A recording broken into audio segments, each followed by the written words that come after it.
Hi everyone எல்லாருக்கும் வணக்கம்.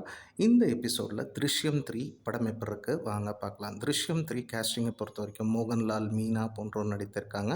இந்த படத்தை ஸ்க்ரீன் ப்ளே எழுதி டைரக்ட் பண்ணவர் யாருன்னா ஜீத்து ஜோசப். அனில்ங்கிறவர் மியூசிக் கம்போஸ் பண்ணியிருக்காரு. சதீஷ் குருப்புங்கிறவர் சினிமாட்டோகிராஃபி ஹேண்டில் பண்ணியிருக்காரு.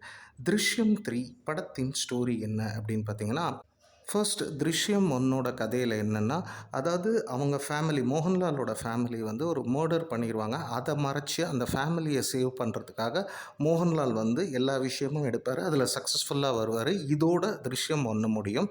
அடுத்தது வந்து பார்த்திங்கன்னா, அதே கேஸை "திருஷ்யம் 2"ல் ரீஓப்பன் பண்ணுவாங்க. ஸோ அதுலேயும் தன்னோட ஃபேமிலியை காப்பாற்றிடுவார். இப்போது இதுக்கு வந்து கண்டினியூட்டியாக "திருஷ்யம் 3" படம் வந்து வந்திருக்கு. இப்போ இந்த படத்தோட ஸ்டோரி லைன் என்ன அப்படின்னு பார்த்தீங்கன்னா, அதாவது முதல் பாகத்தில் வந்து மோகன்லால் வந்து ஒரு கேபிள் ஆப்ரேட்டராக இருப்பார். 2வது பாகத்தில் வந்து பார்த்திங்கன்னா ஒரு தியேட்டர் ஓனராக இருப்பார். இந்த பாகத்தில் வந்து அவர் வந்து ஒரு படத்தை வந்து ப்ரொடியூஸ் பண்ணுறாரு. அவர் லைஃப்பில் நடந்த அந்த இன்சிடெண்ட்டையே வச்சு ஒரு படத்துக்கு வந்து ப்ரொடியூசராகவும் அவர் இருக்கார். அப்படி இருக்க அந்த படமும் வந்து பெரிய ஒரு சக்ஸஸ்ஃபுல் ரீச்சில் இருக்கும்போது, அப்போது அதில் ப்ரெஸ்ஸில் இருக்கிற 2 பேர் வந்து இவங்க கேஸை பற்றி தெரிஞ்சு இதை எப்படியாவது ரீஓப்பன் பண்ணால் நமக்கு மீடியாவில் வந்து பயங்கரமாக டிஆர்பி கிடைக்கும், மொத்த மீடியாவையும் திரும்பி பார்க்க வைக்கலான்னு சொல்லி மோகன்லாலை வந்து ஃபாலோ பண்ணுறாங்க.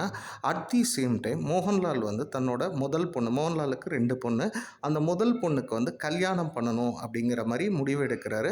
அப்படி இருக்க அந்த முதல் பொண்ணுக்கு வந்து ஒரு சைக்கலாஜிக்கல் ப்ராப்ளம் வந்து இருக்குது. என்ன காரணம்னா, ஏற்கனவே அவங்க வீட்டில் நடந்த ஒரு சம்பவங்களில் வந்து அவங்க இது பண்ணதுனால கொஞ்சம் வந்து அவங்க சைக்கலாஜிக்கலி கொஞ்சம் அஃபெக்ட் ஆகுறாங்க. அப்படி இருக்க மோகன்லால் வந்து இவங்களுக்கு கல்யாணம் பண்ணணும்னு நினைக்கும்போது, அதாவது புரோக்கரை வச்சு நிறைய அலையன்ஸ் எல்லாம் பார்க்குறாங்க.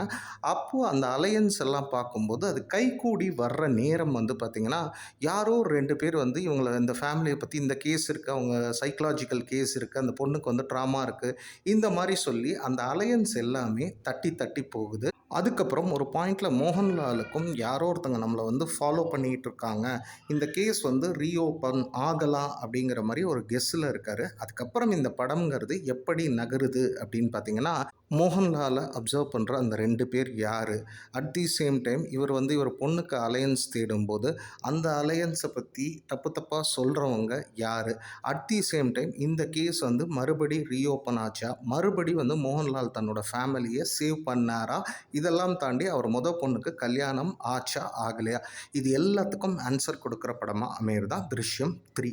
இப்போ படத்துடைய ப்ளஸ்ஸஸ் அப்படின்னு பார்த்தீங்கன்னா, நிச்சயம் கேஸ்டிங் வந்து நல்ல ஒரு ப்ளஸ்ஸு தான். மோகன்லால் ஒரு நல்ல ஒரு பெர்ஃபார்மன்ஸ் வந்து கொடுத்துருக்காரு. மீனாவும் நல்ல ஒரு பெர்ஃபார்மன்ஸ் கொடுத்துருக்காங்க. மற்றபடி நடித்த நடிகர்கள் எல்லாமே ஒரு நீட்டான பெர்ஃபார்மன்ஸை ஸ்க்ரீனில் கொண்டு வந்திருக்காங்கன்னே சொல்லலாம். அதே மாதிரி இந்த படத்துக்கு தேவையான ஒரு பேக்ரவுண்ட் ஸ்கோரிங் வந்து நீட்டாக தான் ஒர்க் ஆகிருக்கு. அட் தி சேம் டைம் இந்த படத்துக்கான ஒரு சினிமோட்டோகிராஃபியும் நல்ல ஸ்க்ரீனில் வந்து நீட்டாக தான் ஒர்க் ஆகிருக்கு. அதை தாண்டி கடைசி ஒரு ½ அன் ஹவர் படம் நகரக்கூடிய விதம் வந்து நல்ல ஒரு என்கேஜிங் மொமெண்ட்ஸ் எல்லாமே இருக்குது. அதே மாதிரி மோகன்லால் ஃபேன்ஸுக்கு சாட்டிஸ்ஃபை பண்ணுற அளவுக்கு சில அந்த கிளைமேக்ஸ் போர்ஷனில் இருக்கக்கூடிய சில டயலாக்ஸ் எல்லாமே ஒரு மோகன்லாலை வந்து ஒரு பவர்ஃபுல்லாக வந்து காட்டுது அப்படின்னே சொல்லலாம். அதே மாதிரி அந்த ஜீத்து ஜோசஃபோட ஸ்டைல், அதாவது ஸ்லோவாக வந்து லாஸ்ட்டில் வந்து ஒரு பிக்கப் எடுக்கிற அந்த மொமெண்ட்ஸு, இது எல்லாமே இந்த படத்துக்கு வந்து ஒரு பெரிய ப்ளஸ்ஸாக அமையுது. இதெல்லாம் தாண்டி இந்த "திருஷ்யம் 3"ல என்னென்ன செஞ்சுருந்தா இந்த படம்ங்கிறது இன்னும் பெரிதாக அமைந்திருக்கும் அப்படின்னு பார்த்தீங்கன்னா, முதல்ல வந்து இந்த படத்தோட ரன் டைம் அப்படின்னு சொல்லலாம். கிட்டத்தட்ட 2 hours 39 minutes ஓடினாலும் கடைசி ½ மணி நேரம் தான் வந்து பயங்கர ட்விஸ்ட்டு டர்ன்ஸ் எல்லாமே இருக்குது.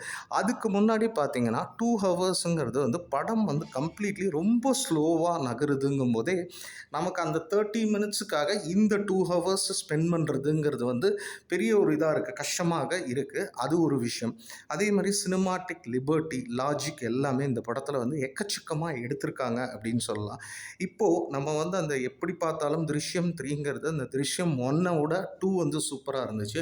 அப்போது 3க்கான அந்த எக்ஸ்பெக்டேஷனுங்கிறது வந்து நமக்கு அதிகமாக இருக்குங்கும்போது, அந்த எக்ஸ்பெக்டேஷனை இந்த படம் வந்து ஃபுல்ஃபில் பண்ணலை.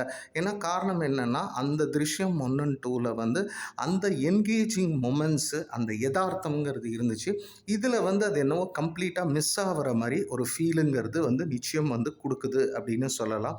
இதெல்லாம் தாண்டி தாண்டி திருஷ்யம் 3 படம் எப்போ இருக்குது அப்படின்னு பார்த்தீங்கன்னா, அதாவது ஜார்ஜ் குட்டி ஃபர்ஸ்ட் பார்ட்டில் வந்து ஒரு கேபிள் ஆப்ரேட்டர், செகண்ட் பார்ட்டில் ஒரு தியேட்டர் ஓனர், இப்போ தேர்ட் பார்ட்டில் ஒரு படம் வந்து ப்ரொடியூஸ் பண்ணுறாரு. அப்படி இருக்க அங்கே வந்து ஒரு ப்ரெஸ் நபர்கள் இவரை அப்சர்வ் பண்ணி இவங்க ஃபேமிலி கேஸ் தெரிஞ்சு இதை வந்து லைம் லைட்டுக்கு கொண்டு வந்தால் தன்னோட டிஆர்பி ஏறும் அப்படிங்கிற மாதிரி நினைக்க, at the same time Mohanlal என்ன நினைக்கிறாருன்னா தன்னோட பொண்ணுக்கு வந்து கல்யாணம் பண்ணி கொடுக்கணும் அப்படின்னு நினைக்கிறாங்க. அதே சமயம் அவர் கல்யாணம் பண்ணி கொடுக்கணும்னு நினைக்கிற நோக்கத்தில் அவருக்கு வர்ற அலையன்ஸ் எல்லாம் யாரோ ஒருத்தங்க பின்னாடி இருந்து கெடுத்து விட்றாங்கங்கும்போது கதை எப்படி நகருது அப்படின்னு பார்த்தீங்கன்னா, அதாவது யார் வந்து இந்த கல்யாணத்தெல்லாம் வந்து கெடுத்து விட்றாங்க அதை வந்து மோகன்லால் கண்டுபிடிச்சாரா, அதே மாதிரி இந்த ப்ரெஸ் ரிப்போர்ட்டர்ஸ் வந்து எப்படியாவது இந்த கேஸை வந்து ரீஓப்பன் பண்ணணும்னு நினைக்கிறாங்க. அப்படி ரீஓப்பன் பண்ணால் மறுபடி மோகன்லாலோட ஃபேமிலிங்கிறது ஒரு பெரிய ஸ்ட்ரகிளுக்கு உள்ளாகும். அந்த ஸ்ட்ரகிளில் மாட்டாமல் மோகன்லால் அந்த ஃபேமிலியை சேவ் பண்ணாரா, இதெல்லாம் தாண்டி அவர் பொண்ணுக்கு கல்யாணம் பண்ணி வச்சாரா, இதை வந்து ஒரு ஒன் டைம் ஆவரேஜ் வாட்ச் படமாகத்தான் ஜீத்து ஜோசப் நமக்கு கொடுத்துருக்காரு. நிச்சயம் நம்ம திருஷ்யம் 1 and 2 எக்ஸ்பெக்ட் பண்ணி போனோம்னா ஈவன் திருஷ்யம் 3 வந்து நிறைய பேத்துக்கு டிசப்பாயிண்ட் பண்ணுறதுக்கும் வாய்ப்பு இருக்குது. படத்தை பொறுத்த வரைக்கும் சென்சார் சர்டிஃபிகேஷன் யூஏ தான். மேலும் ஒரு புதிய திரை விமர்சனத்தில் உங்களை வந்து சந்திக்கிறேன். நன்றி, வணக்கம். அகைன் வீடியோஸ் பிடிச்சிருந்தா லைக் பண்ணுங்கள், தெரிஞ்சவங்களோட ஷேர் பண்ணுங்கள், சேனலை சப்ஸ்கிரைப் பண்ணுங்கள். தேங்க்யூ.